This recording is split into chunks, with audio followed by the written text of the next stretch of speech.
You're listening to What She Said, a podcast about blogging, creativity and life online, hosted by me, Lucy Lucraft, a freelance journalist and blogger based in Brighton. Hi Emily, welcome to the podcast. Hi, how are you? I'm good, thanks. How are you? Good, thank you. So, for anybody who doesn't know who you are, could you introduce yourself and just tell us a little bit about your career journey to date? Yes. Where to start? So I am Emily Sharp on Instagram, Emily Frieda Sharp, and I am a filmmaker. I've been kind of freelancing for years, but in the last year or so I started working full-time at Whaler, which is an influencer marketing company, and I do all of their in-house content and videos, and then Instagram's just been my hobby for, I don't know, about 4 years now, although technically it's now my job. So I'm in that weird sort of limbo where it's like, do I relax here or do I work here? So yeah, that's pretty much it. You make it sound really, really simple, but it's actually just a really fascinating career, because you, like you say, you're both an influencer. You create, I suppose, photography content, and you also work on the other side where you're helping create these amazing campaigns with Whaler, with influencers. I love that you straddle those both sides. Yeah. I always describe it like, it feels like I've gone to Oz and looked behind the curtain. Like Dorothy. Yeah. It really does. It's so weird. I mean, I think it's a little bit easier for me because I don't actually work on the commercial, like, campaign side of things. I mean, I do, because we're a tight-knit group and we're all in the same office, but that's not my actual job. So we have got like lots of lovely, mostly we're actually pretty much a almost all female company. So we've got lots of lovely ladies who work on the campaigns, and some of them are influencers as well. So that definitely very complicated for them. But I work on like in-house content, so I guess that kind of keeps at least that like the content's still the kind of key thing that's at the heart of everything. So I guess it makes it a little bit less complicated. But yeah, it is weird, but it's cool. I wanted to talk to you a little bit about the how did I describe it? Influencer scene, and I actually meant the influencer landscape, because influencer scene just sounds really cliquey and gross. I know. It's really like MySpace. Yeah, exactly. So I would say, I was talking to Barb, who is her internist, this morning, just about Instagram, and I don't know when that'll be released, but around the same time as yours. And we were talking about just how much, or actually when we were talking, it just really struck me how much the Instagram landscape has changed massively certainly from when I started out as a blogger, but even when I started to take my Instagram seriously, which was only about a year, 18 months ago, maybe almost 2 years ago now. And we were saying how, let me rephrase that.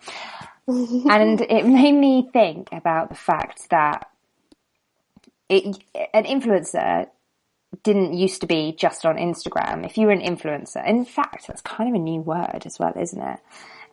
But it's certainly, you wouldn't have imagined someone would make their entire living out of just Instagram and not even have a blog.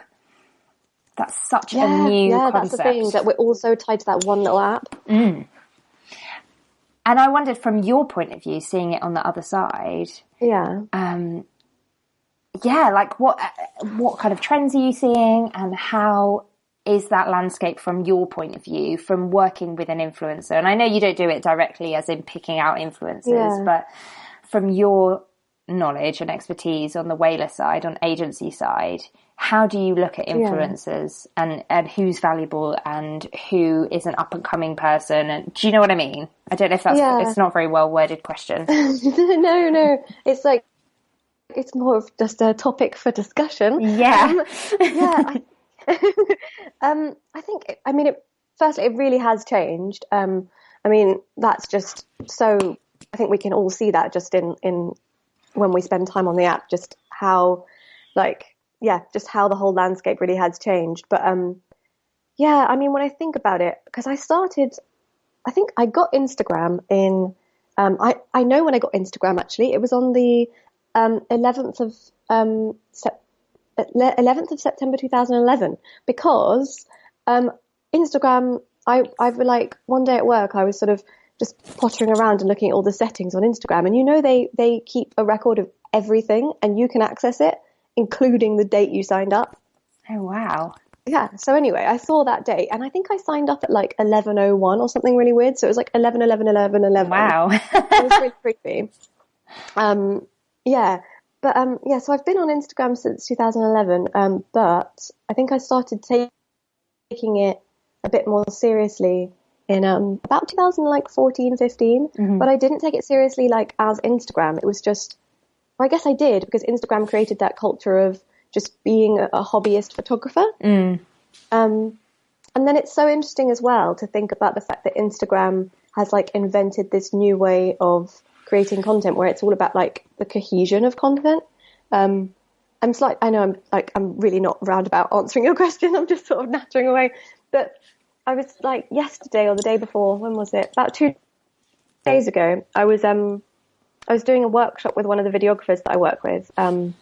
And he was teaching me how to color grade, and this is technically going somewhere, but basically we were watching a clip from The Theory of Everything, and he was talking about the way it was graded in different scenes. And when I was talking to him, I realized that I might spend so much time, and I've spent so many years sort of curating content on Instagram, but essentially what I've learned is a very specific skill, which is to create something that looks cohesive. So to replicate, make that same thing again and again.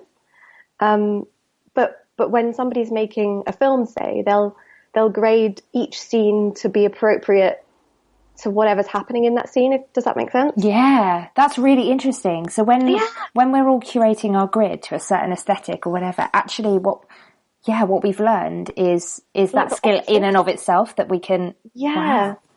I mean, firstly, there's that, which is the skill that we've all learned is like actually really quite an amazing skill, and that it's this really weird new niche thing that, yeah, you kind of have to you cultivate when you get into Instagram, but also that it's something that's like really not applicable in many other like sort of visual outlets or kind of artistic outlets.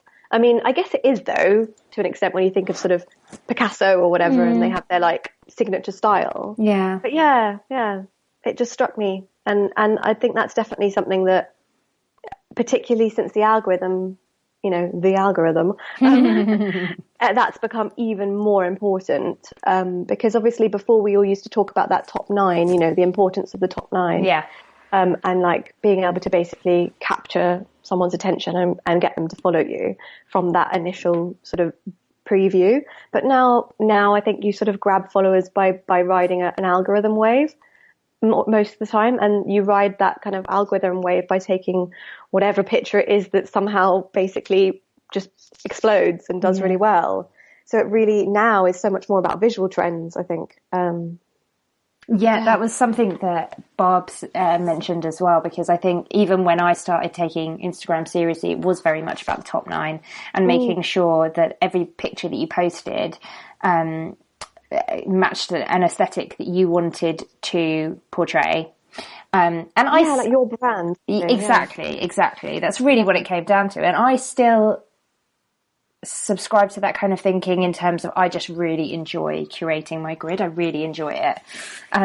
But it is now about being a step ahead. And not piggybacking on the trends, but like challenging yourself and getting out of your creative comfort zone. Yeah. And Barb was talking about the very strange, she's brilliant at this, but I just don't really get out of my Instagram echo chamber much.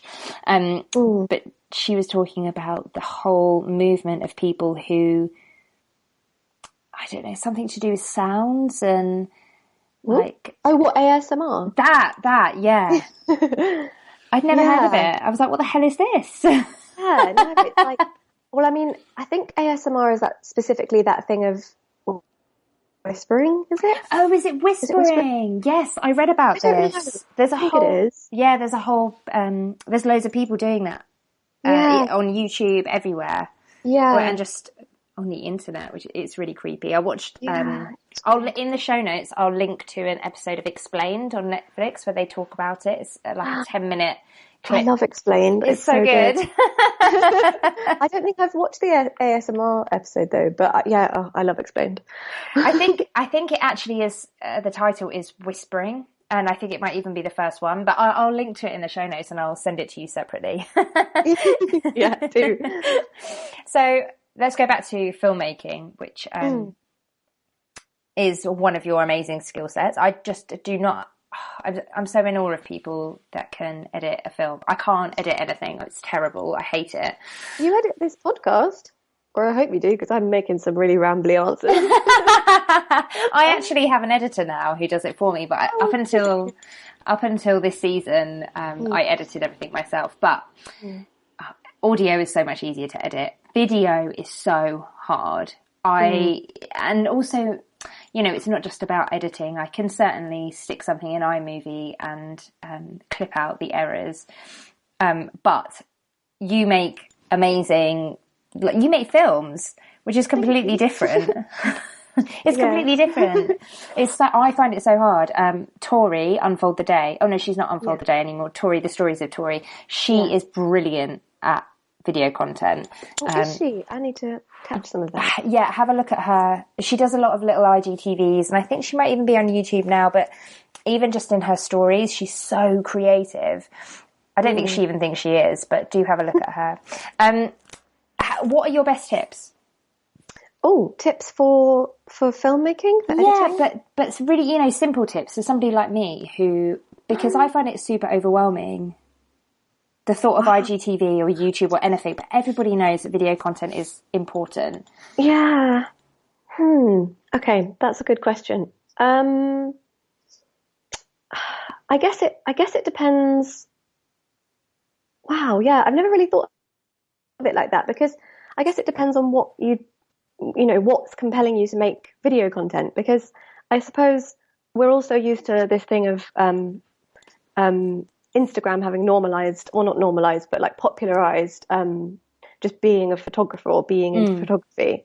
But obviously, because it's not a video platform, or it's not a video platform first, although it's becoming far, far more video based now, particularly obviously with stories. But I guess I haven't really thought of because I'm really rambling. No, it's fine. I suppose when I never thought, I knew I wanted to work in film when I was in sixth form, so at that 16, 17, 18 age. And then I left school at 18 to sort of go and do that. And I didn't really, obviously had no idea how, and I still have no idea how that all worked out. It's definitely, I know it's like such a cliche, but it's definitely one of those, like, I really don't know how I got here. But, cause there's I suppose I know that all kind of career journeys or any kind of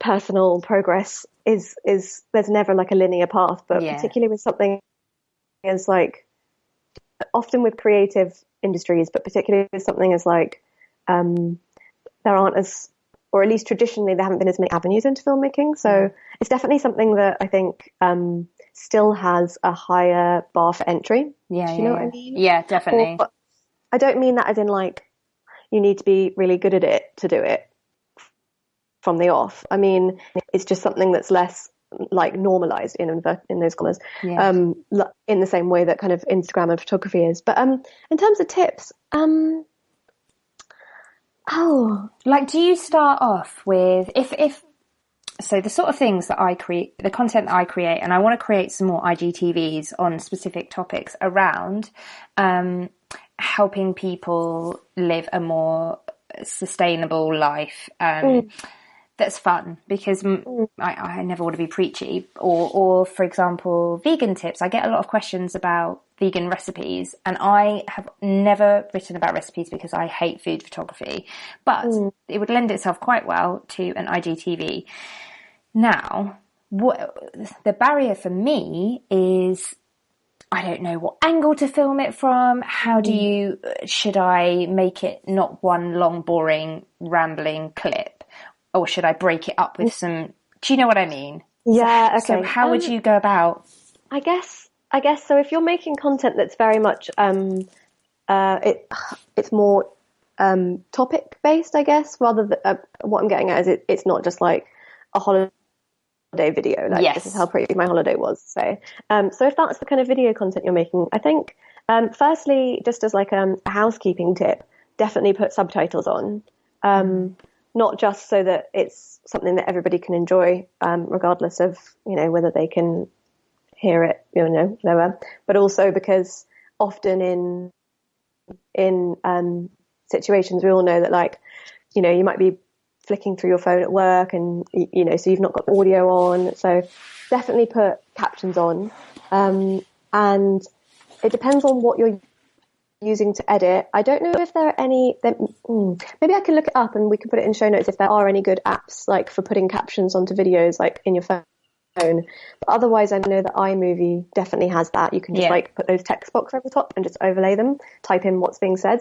And then I'd say that in terms of like not wanting it to be, wanting it to be at least like visually engaging, avoiding like a static shot is always nice. But there's nothing, there's something to be said for not kind of overcomplicating it too much. So I guess I think from my point of view, a lot of it is, ironically, I think I'm more interested in editing, even though I've kind of like I come at it from that, like, I take all my content for Instagram, but I don't actually often when I make films, particularly at work, I don't actually personally do the video, like do the filming. Yeah. And that's kind of been something that I've embraced in the last like year or so more.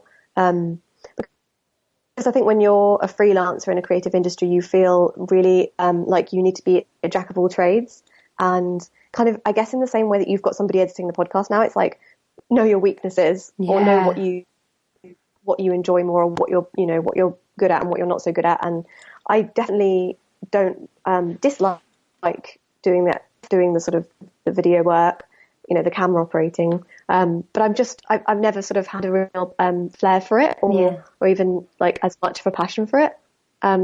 Which is weird. I still find that weird because I'm obsessed with like Instagram and photography. So it's slightly counterintuitive, but so I'd say when it comes to editing something, I'd just get your static shot, say, if you're doing this kind of like using the example of the vegan, maybe like tutorial on sort of cooking something, get your sort of your static shot where you can speed it up and slow it down depending on what part of the process you're going through, and just try and like, actually the better thing to do, because it'd be more fun to edit with, is just to keep the shot identical, and then you can make fun jump cuts and like have things appear, say, like if you literally got your phone and like rested it up against the wall, you could film yourself making something, but you could even like play around with, you name an ingredient and then you to the camera, say, and then you go off and grab it, and then just in the jump cut, the ingredient appears. Does that make sense? I see what you mean. So you wouldn't necessarily stop the filming and then go and get the thing. You would leave it running the whole time, and then when you edit it, you can speed it up so it looks like the ingredient has just appeared. Or when you edit it, you just cut out the middle bit, that middle bit, because the key is just don't touch the camera, and then the shot won't change. So it will just jump it, like it'll pop almost as if it's popped in. Oh, I love that idea. Makes sense. Yeah, and it's totally. Just like I mean, I'm just making it up as I go along, but like that's like definitely an easy way of like, it's minimal effort in terms of like camera angles and setup and this, that, and the other. But like again, like I think it comes back to the thing of, I definitely do find editing a lot I'm a lot more interested in it. But like, you can do that kind of thing once you've got that static shot in the edit. You can you can play around, do silly fun things like that, and also get so do that static shot, and then I would once I've got all the bulk, I would then go and get cutaways. So I'd pick up the phone. So say I'd film solidly for however long it takes, like 10-20 minutes to do the whole thing from start to finish, and then I'd once the whole thing was captured, pick up the phone, move it for the first time, say, or whatever, or pick up the camera, depending on what you're using, and then go and get little close-ups and cutaways of the process. And then you can maybe even like, I think structuring a video, there should be a sort of like a peak in the middle, which you're kind of building up to, where maybe, you know, the music can get more interesting, or whatever's happening on camera, on screen, can get a bit more visually exciting. So that's where you could do like a montage of like cutaways. So those would be little shots of like maybe a spoon stirring whatever it is you're making, or pasta falling out of a packet onto the table, you know. Yeah, like I see. Yeah. Yeah. Do you know what I mean? Yeah. Oh, I love these tips. Yeah. These are really good. It's made up. But yeah, I guess it's just thinking about it like, don't overcomplicate it, and don't get too caught up in, you know, what's the best. Should I be doing a wide shot, a close up? Like, you know, none of those really technical things. I don't know. I don't think about them. So. but I think that's because my videographer does. Yeah, exactly. Yeah. But do you when you create, thinking about you as an influencer, when you create content for your Instagram, do you curate your grid? I mean, I guess you don't really, because you've got a very specific style and it's probably just second nature. Do you start with the end in mind? That makes sense. I'm really not. Yeah, that does make sense. But no, I think I might have in the past put more time into curating my grid, but it's something that I've been doing for so long now. Like you say, it's kind of second nature. And also it's kind of like I'm not in like a sort of I don't care about it way, but in like the legwork's kind of been done. Yeah. So I'm very practiced at like getting, you know, seeing an image or finding an image or making an image that fits with the grid. It would be kind of counterintuitive to make content that wouldn't, I guess, because I'm so like programmed to do it now. And then, yeah, in terms of like, grid planning, I'm not a big grid planner. That sounds really bad. I'm like, I definitely put effort into my Instagram, I promise, guys. I think it's really, really cool though when people do. And I suppose, actually thinking about it, I do, because I do it for my job at Whaler. I do Whaler's Instagram, and I pre-plan that. Like, I've got every piece of content planned for November, and in theory I should be planning December. So I think, again, it's like, it's part and parcel of that now being my day job as well, that maybe I've stepped back a bit from, you know, I think I approach Instagram, like my own Instagram, with a lot more kind of just try to be a bit more relaxed about it, and not relaxed, but you know what I mean. Yeah, but I think relaxed is a good thing. It doesn't mean unprofessional, does it? I think that's appropriate, completely appropriate, because you've been doing it for such a long time now.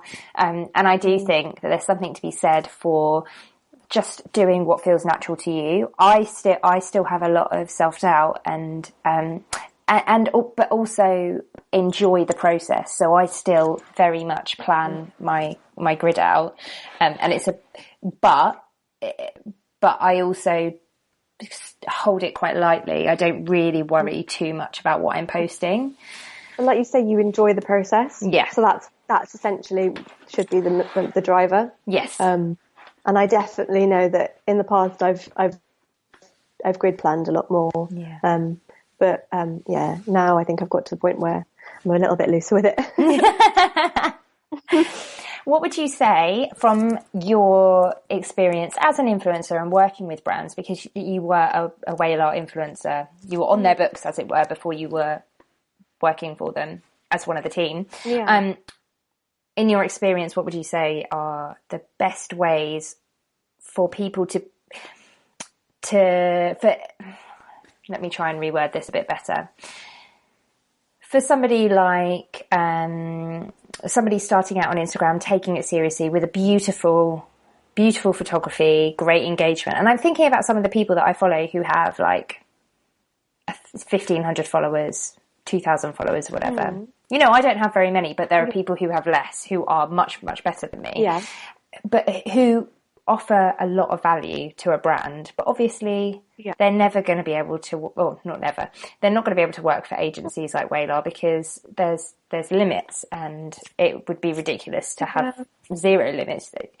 What would you say are the best ways to, I guess, show your worth and also and work with brands and start monetizing? Well, I think that this is like essentially part of a really important question for the industry. But I think it boils down to how much we value the account and its engagement versus the content itself.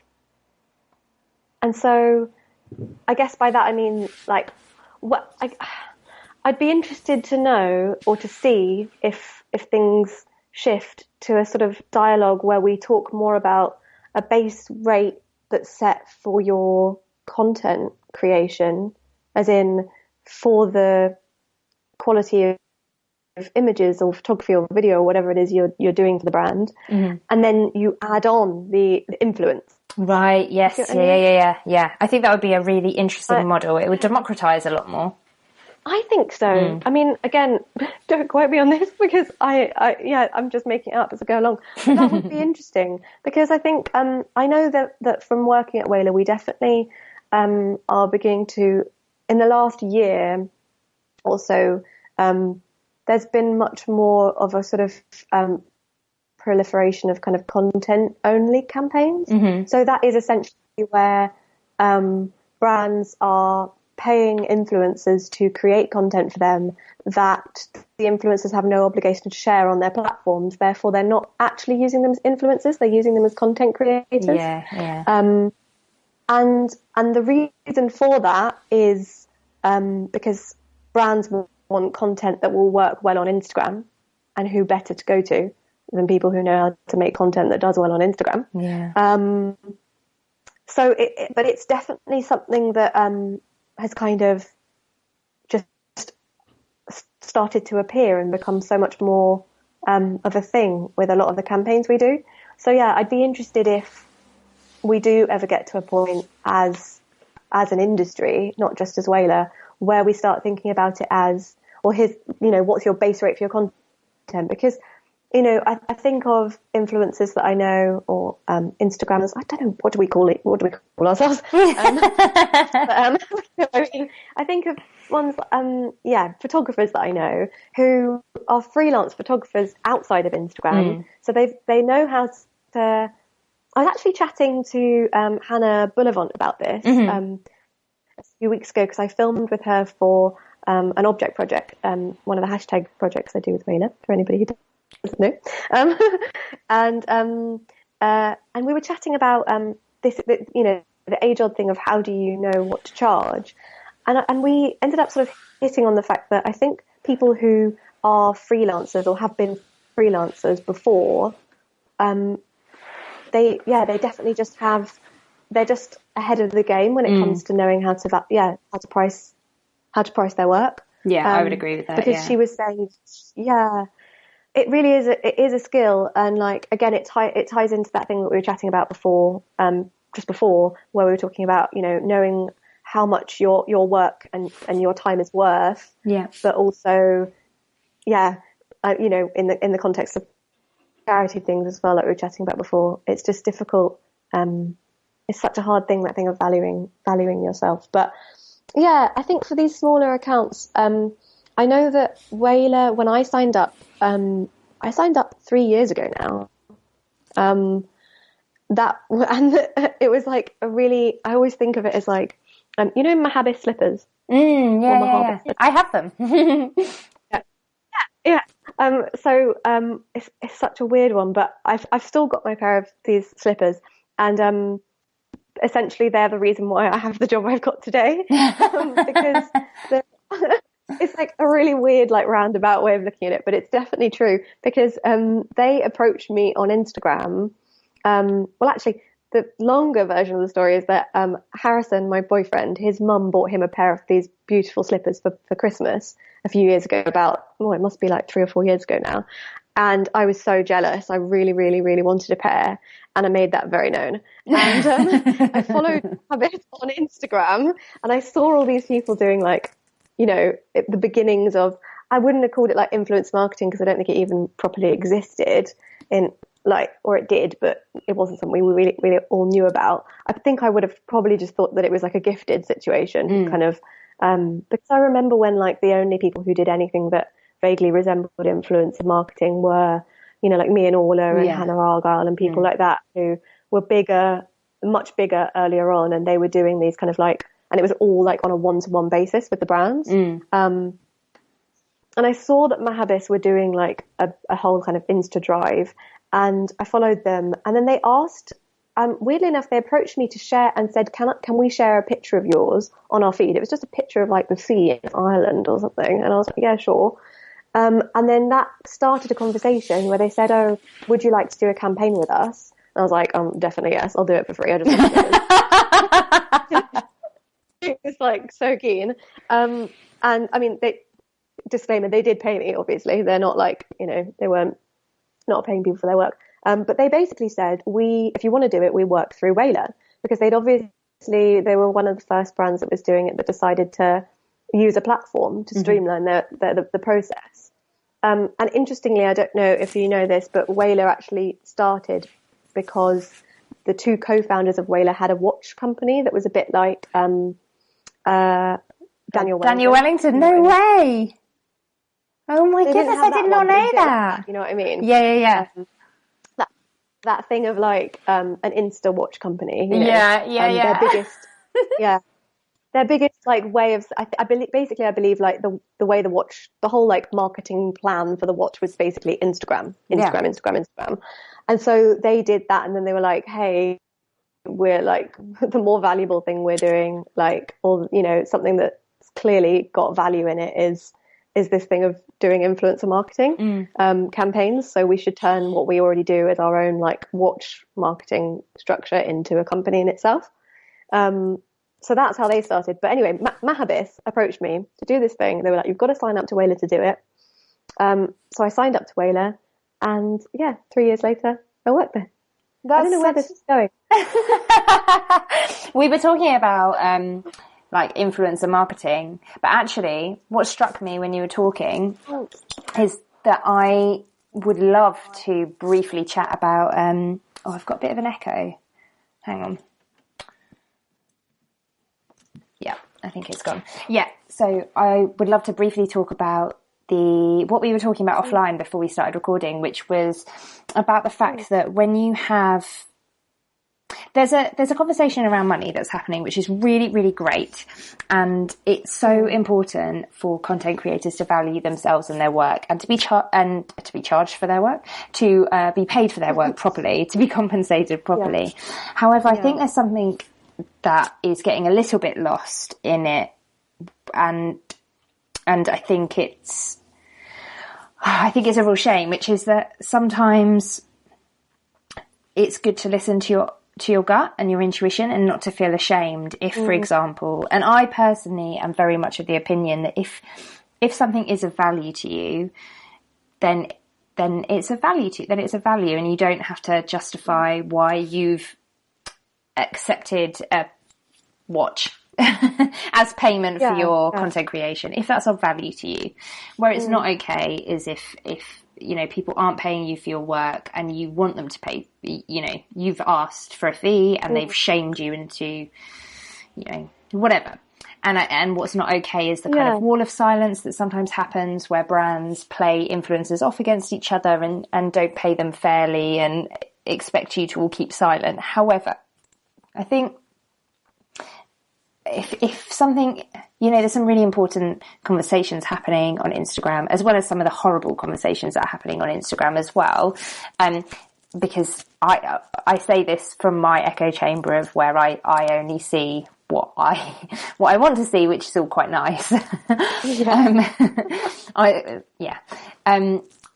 But there's some really important conversations happening around ethics and climate change and sustainability and living plastic free and living more low impact. If, for example, there was a way that I could support a brand. In fact, I am supporting a brand and I'm not being paid for it. It's going to be a gifted collaboration because I really want to share them with the people who follow me. And I know it's going to do something impactful. Now, they're not a charity, they're a brand. So they have a budget. It's a very small budget. And I'm okay with that. It's not a problem for me. And you know what? It's not my full-time job. So I'm in a very privileged position where, it's the bottom, like you said, the bottom line is that thing of, do you feel valued? And if you feel valued in the situation, then that's all that matters. You know, I guess it also brings back that thing of, you know, you don't just have to be gaining financial reimbursement from something. I know that's quite like, again, like you say, you can, you know, that comes from a privileged place, being able to say that. But I think when we're both add a disclaimer that we're both compensated for our work outside of Instagram. So we don't pay our rent or mortgage, whatever, through Instagram. So it's completely understandable if that is your only way of paying your bills, that it's a harder decision to make. But carry on. No, totally. That's a really good disclaimer. But I think it's one of those things where you have to remember that, because we're like, in this context, I think we're beginning to talk more about the sort of like bigger accounts who are like you say, paying the mortgage or the rent or whatever through the work they do on Instagram. And you think of it, I guess the funny thing is, because of that whole kind of like Insta influencer culture of like, you know, the couple that seems to endlessly backpack and, you know, all that kind of whatever, that cliche. I think that, you think of somebody who's got a big following on Instagram who's earning off of it with brands. You think of it as very glamorous and as very like highly financially compensated, which it is, but you forget that Instagram's their full-time job, and so it pays the bills, it pays the mortgage. So they're being paid really well for it, and that's great, and they are privileged, and they are very lucky to be able to make a living doing that. But it's still them making a living. They're not making like the extra fun stuff money, you know what I mean? Like there's not some other job that they're doing in the background that pays the bills and the mortgage, etc., and then all the Instagram collaborations just there for fun. But I do think so like you say, it is really serious, you know. But I do think that all of us. No, sorry, I interrupted you. I do think that all of us, especially those of us who are privileged and who are in you know, me and you, I don't want to presume the environment that you're in, but I know that I'm in a pretty safe environment in that I can advocate for other people. And I think whether Instagram is your full-time job or not, I don't think it's okay to sit back and say nothing on important matters, if those matters are important to you. Do you know what I mean? Like, don't say them in DMs and then not say them on your grid. Yeah, absolutely. And support the brands and causes. I think it comes back to, again, it is so interesting what you say, this thing of, I don't want to, I'm going to sound like the worst person in the world, but I don't want to like put a downer on the whole, like this sort of, how did we describe it? That this kind of, the influencer landscape. No, not the thing of, this sort of very, hot topic of like, you know, you've got to charge your worth. Right. Yes. Yeah. So I really don't want to be like, you know, some misery guts about it or like put a downer on it. But I definitely think that it was really interesting what you said when we were chatting before about the fact that maybe it has, yes, it's done a lot of good, but it basically means that that's essentially what's at the back of people's minds at all times. Yeah. And so, like you say, when a collaboration or an opportunity comes along with a brand or a charity or whatever for a cause that's like just really fitting and really appropriate, say, for you and your values and your beliefs, and you've got a platform to share that on, it's a shame to think that the one thing that's stopping you is this sense of but I should. But I should know my worth, and I should be being paid what I'm supposed, because it's now been so drummed into us, like this. And again, it's that catch-22 of like, I don't want to say that, you know, it's only a good thing that we're all learning to value ourselves more, but maybe that's another conversation to add to, you know, maybe we need to start a new conversation, a new strand of that conversation, which is, definitely know your worth, value, and value your work, but let's talk about the nuances of that. Yes, that's a really good way of putting it, and probably a perfect place to end this conversation on. So thank you so much for being a part of the podcast. Where can everybody find you online? I am one of those, like you said, Instagrammers that doesn't actually even have a blog. So you can literally find me on Instagram. My Instagram username is literally my full name, so it's Emily Frieda Sharp. Because there is another Emily Frieda and there are loads of other Emily Sharps. So what are you going to do? And where else? Twitter, exactly the same username on Twitter, although I'm quite crap at Twitter, but I you know, if you tweet me, I'll tweet back. Instagram's mostly where I am. So like, come say hi. And also, obviously I work at Whaler, so if you have any Whaler related questions, it's 90% of the time it's me in the inbox. So yeah. Oh really? I often forget, you know, I'll be, Ridder or something will and I'll be like, hey, and then she's like, what, why is Whaler sending me love hearts and saying hey, or, you know, whoever it is I've done that to. Sorry to everybody I've done that to. Anyway. And you can find me at Lucy Lucraft everywhere, but I mostly hang out on Instagram. You can find old episodes of What She Said over at lucylucraft.com, where you'll also find me chatting about all things blogging, travel, vegan life, and zero waste living too. Lastly, I know everybody asks this and it's a total pain in the ass, but please think about leaving the show a rating and review. It makes a huge difference to getting the show out to new listeners, and for every review you leave, I'll donate £2 to charity.